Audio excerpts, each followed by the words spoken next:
વડોદરાની સ્થિતિની વાત કરવામાં આવે, વડોદરામાં જોરદાર વરસાદ બાદ પૂરમાં ડૂબેલા મગરોનો હવે વડોદરામાં ડર વ્યાપી રહ્યો છે, કારણ કે જ્યારે પણ આ પ્રકારની સ્થિતિ વડોદરામાં સર્જાય છે ત્યારે મગરો પાણીની બહાર આવી જાય છે અને શહેરમાં મગરોનું સામ્રાજ્ય જોવા મળતું હોય છે।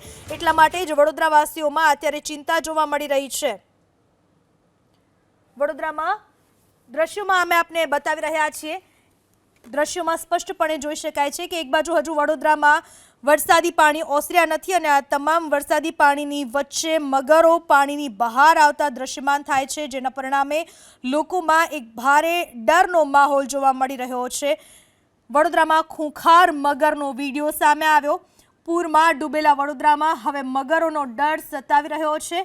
મગરનો ડર સ્થાનિક લોકોને, નાગરિકોને પણ જોવા મળી રહ્યો છે અને દ્રશ્યો પણ કંઈક એ જ બાબત પુરવાર કરે છે, કારણ કે હજુ વડોદરામાં પૂરના પાણી ઓસર્યા નથી। બીજી બાજુ મગરોનો ડર નાગરિકોને સતાવી રહ્યો છે અને જ્યારે પણ જાણ કરવામાં આવે છે ત્યારે રેસ્ક્યુ ટીમ મગરનું રેસ્ક્યુ કરવા માટે પહોંચી જાય છે।